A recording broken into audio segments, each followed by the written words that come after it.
laporan duka yang disampaikan oleh Ketua OPM.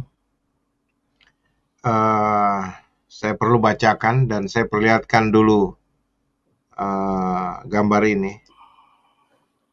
Ini adalah korban per hari ini dari pihak TPNPB OPM turut berduka atas kejadian ini, dan ini ada 3 orang tercatat dan 1 orang dikabarkan ditawan menurut laporan dari Kodap 3 di bawah kepemimpinan Egyanus Kogoya.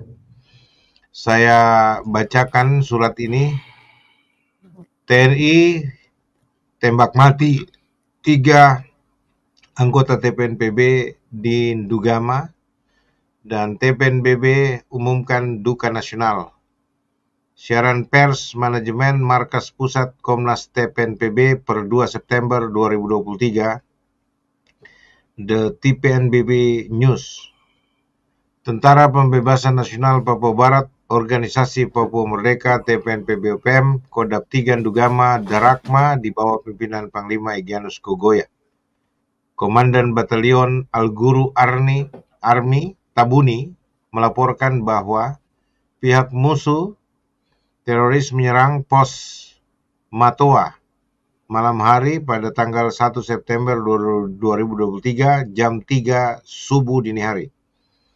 Tabuni menjelaskan penyerangan itu membabi buta pagi subuh hari, membuat pasukan saya 2 orang korban. Pihak ini menggunakan granat peletus sehingga 2 pasukan saya itu terbakar dengan pos Matoa Batalion Al-Guru, dan 1 lainnya ditangkap hidup-hidup atau mati. Kami belum bisa memastikan. Identitas pasukan saya yang gugur: 1. Ganti Gwijangge, 2. Werak Lokbere, 3. Arikeba Kogea. Laporan langsung dari medan perang oleh Tuan Army Tabuni. Saya bersama pasukan lain cek langsung, memang bekas kaki pihak TNI atau Polri. Ini TNI atau Polri dari Al-Guru menuju kota Kabupaten Duga sudah menyeberangi Sungai Kenayam. Pesan tegas oleh Panglima Kodap 3 Ndugama Darakma bahwa saya selama ini hargai rakyat Nduga. Namun hari ini masyarakat Nduga dari Kenayam bawa jalan sampai pasukan saya 3 orang korban di tangan TNI atau Polri, maka mulai hari ini sampai seterusnya kami akan tidur bangun sama-sama di Kenayam. Masyarakat Nduga dilarang keras naik truk ke wilayah. Masyarakat dilarang keras naik truk ke wilayah Batas Batu. Penggalian tidak boleh lalu lalang. Kami sudah sampaikan bahwa TNI atau Polri, Bupati, PNS, ASN adalah musuh target kami. Itu kami sudah umumkan, dan hari ini kami tidak hitung masyarakat lagi. Satu pasukan saya yang ditangkap itu segera kasih tahu saya apakah kalian sudah bunuh atau masih hidup. Segera kasih tahu saya keberadaan dia. Kalau tidak, saya akan tutup mata di ibu kota Kenayam. Demikian laporan langsung dari Medan Revolusi Ndugama. Brigjen Egyanus Kogoya, Panglima Kodap 3 Ndugama Darakma. Mayor Pamne Kogoya, Komandan Operasi Umum Kodap 3 Ndugama Darakma. Laporan awak media PIC TPNPB diteruskan kepada semua pihak oleh Jubir Komnas TPNPB Sewi Sambom, dan terima kasih atas kerjasama yang baik. Ya, itu tadi merupakan surat resmi yang disampaikan untuk dimintakan supaya dibacakan secara tidak langsung oleh Pak Ketua OPM. dan secara manusiawi, berdasarkan kemanusiaan, saya juga turut berduka atas gugurnya atau melayangnya jiwa dari saudara-saudara Papua saya. Secara kemanusiaan, saya turut berduka secara penuh karena saya orang yang tidak bisa melihat ada korban nyawa. Dan itu sebabnya saya menghimbau pada kesempatan ini juga, tolong pihak TNI, Polri juga bisa menahan diri untuk tidak melakukan kontak tembak kalau ini benar-benar kejadian seperti yang dilaporkan oleh TPNPB OPM. Dan juga Saudara Egyanus Kogoya dan kawan-kawan di sana, termasuk Sewi Sambom dan Jeffrey Bomanak, tolong dihimbau buat teman-teman, saudara-saudara di kodap-kodap supaya juga menahan diri, jangan main pukul rata dan jangan korbankan lagi nyawa masyarakat. Jangan korbankan lagi nyawa orang-orang yang tidak bersalah. Biarkanlah mereka menikmati hidup mereka. Kalau kalian mau perang secara kombatan, tentara dengan tentara, apple to apple, silakan, tetapi janganlah membantai lagi orang-orang yang tidak masuk dalam kategori kombatan sesama tentara. Baik pihak TPNPB OPM maupun TNI Polri. Mari kita menjunjung tinggi hak asasi manusia. Tidak boleh dikurangi hak hidup mereka sedikit pun, dengan cara apapun, dan oleh siapapun. Itu aturan undang-undang HAM internasional. Baik, saya tarik napas ini soalnya ada lagi korban. Kita belum habis duka dengan Michelle, lalu kemudian ini lagi muncul korban. Dan bagaimana kalau korban berjatuhan terus, orang Papua berjatuhan? Saya juga sudah menyatakan turut berduka buat pekerja-pekerja non-Papua, pendatang di Papua yang juga telah gugur. Saya sudah nyatakan duka pada waktu itu. Sekali lagi, semua korban yang berjatuhan, baik dari orang-orang Papua sendiri maupun non-Papua pendatang yang menjadi korban gegara ya masalah perang ini, saya himbau sesuai dengan falsafah NFRPB, mari ciptakan damai, hentikanlah perang. Biarkanlah peperangan itu berlanjut, perang diplomatik berdasarkan hukum. Sayangilah nyawa manusia. Kasihilah sesama manusia seperti dirimu sendiri. Amin. Pak Presiden, sorry, silakan Pak. Bapak mau tadi angkat tangan, silakan Pak. Ya, saya juga sampaikan turut berduka cita ya kepada TPNOPM yang gugur, dan juga nanti kepada yang lalu-lalu semua, baik dari TPNOPM dan juga dari TNI Polri dan juga dari masyarakat sipil yang jadi korban dari peluru-peluru yang tidak bertanggung jawab.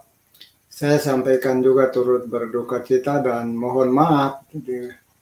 Ini mungkin kesalahan kami pemimpin yang ya kurang ada pendekatan dengan teman-teman ini sehingga terjadi hal-hal itu. Ya, saya sampaikan permohonan maaf. Ya, itu yang pertama, turut berduka cita. Dan yang kedua, saya sudah bicara waktu itu, saya konferensi pers setelah kasih proposal ke Pak Jokowi di lewat Sekretariat Negara, diantar oleh Kepala Polisi Nasional Negara Federal Republik Papua Barat, langsung serahkan dengan surat kuasa saya kepada Sekretariat Negara. Tadinya mereka sudah simpan di peti, begitu dia kembali lupa surat kuasa, dia kasih tunjuk, mereka kasih keluar dari peti. Wah, ini dari presidennya negara federal, langsung mereka ambil, langsung serahkan ke atasan. Mereka marah, aku marah di situ, loh kenapa kamu simpan? Waktu itu saya sudah bilang Pak Presiden Jokowi, Presiden harus bertanggung jawab sebagai panglima tertinggi dari Tentara Nasional Republik Indonesia. Korban-korban yang jatuh ini Presiden membiarkan. Saya waktu itu sudah ngomong, ini yang kedua kali saya ngomong. Presiden Jokowi sebelum turun dia harus bertanggung jawab terhadap semua korban yang jatuh di tanah Papua, baik itu secara sengaja maupun tidak sengaja. Dengan kesepakatan bersama untuk perang, Presiden Jokowi harus bertanggung jawab karena kita sudah tawarkan perundingan damai untuk kita bicarakan siapa yang benar, siapa yang salah, siapa yang buat dosa, siapa yang buat salah. Bagi saya itu prinsip saya ya Pak Bishop. Kita bicara kesalahan itu belum tentu dosa. Itu prinsip saya. Tapi dosa pasti ada kesalahan.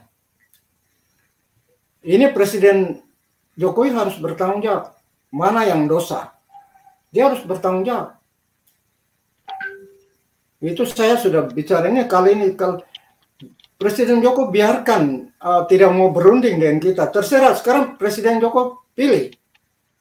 Mau berunding dengan yang di dalam negeri, yang di luar negeri tidak usah. Sudah dianggap, saya sudah dengar dari Jakarta bilang itu ilusi lah, bilang itu negara apa bikin di luar negeri. Ya sudah, sekarang yang ada di dalam negeri itu, yang sekarang saya ada bicara dengan teman-teman di TPNOPM, ada Sebi Sambom, di Primo, ini saudara-saudaraku yang tadinya di bawah saya semua.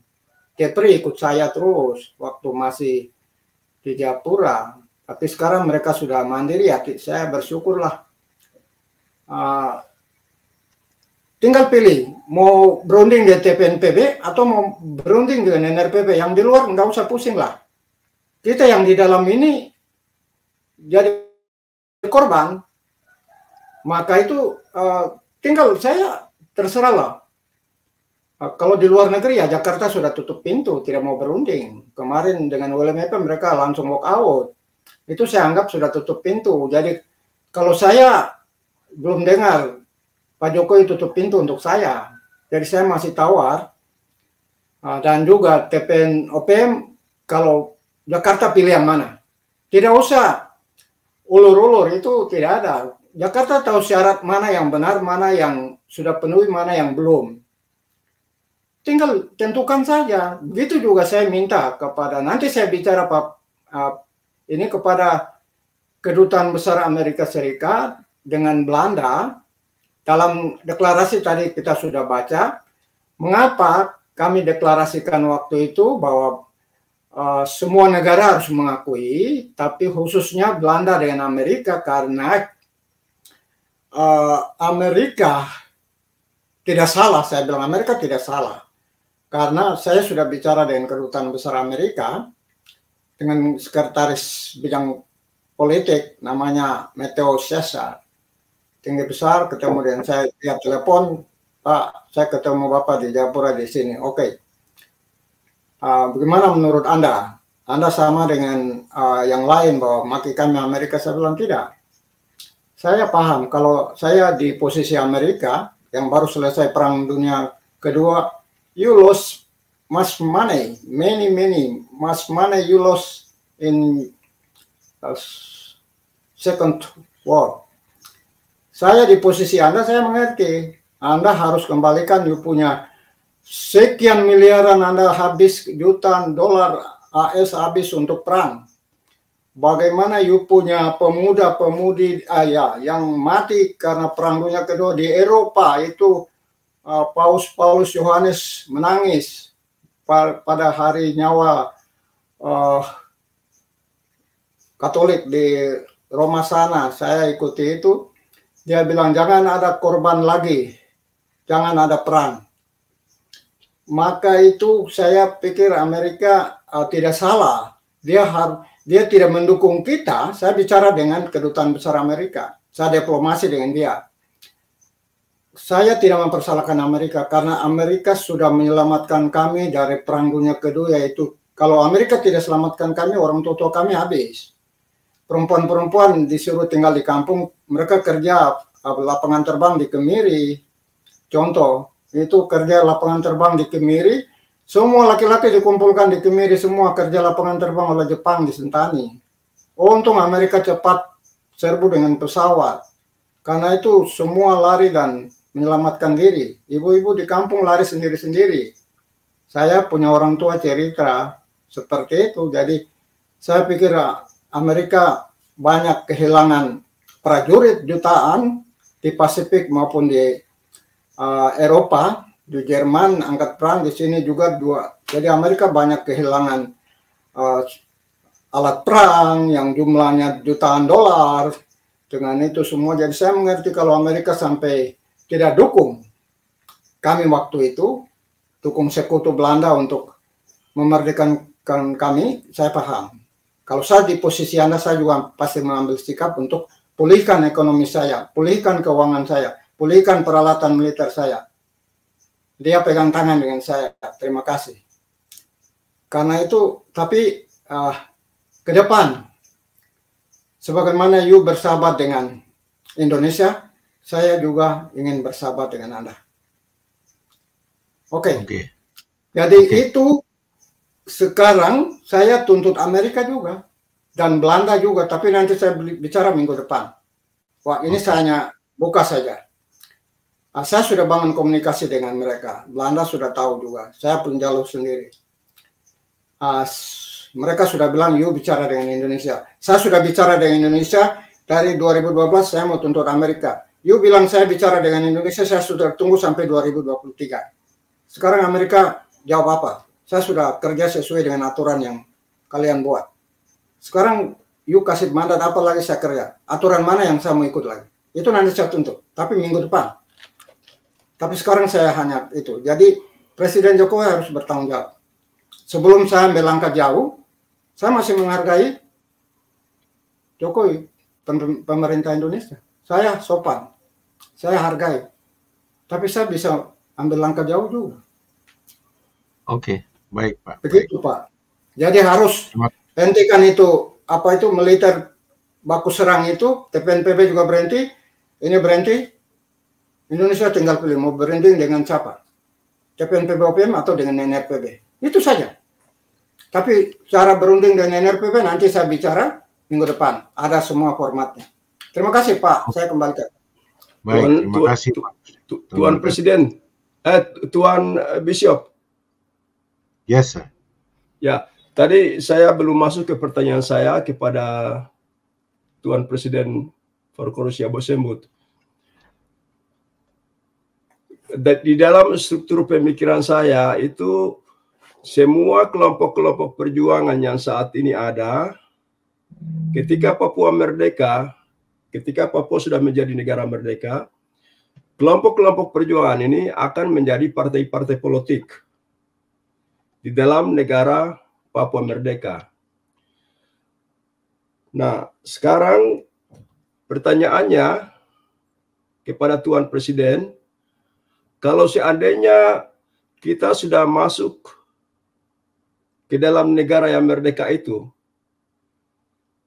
apakah memang Tuan Presiden sepakat jika sebuah pemilihan umum dilaksanakan untuk memilih struktur pemimpin-pemimpin struktur negara yang ada, ataukah calon presiden yang sekarang ini atau seorang presiden yang sekarang ini harus menjadi presiden atau tidak? Jadi apakah seperti Timur Timur itu melalui referendum dulu, baru ada pemilihan rakyat untuk seorang presidennya. Bagaimana pandangan Tuan Presiden Forkorusia Bosembut tentang hal ini?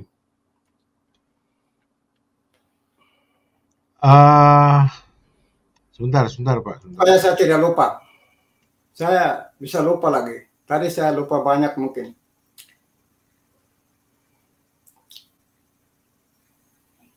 Pak Presiden, saya mungkin pertanyaan. Saya langsung saja supaya saya tidak lupa. Saya langsung jawab karena saya masih ingat.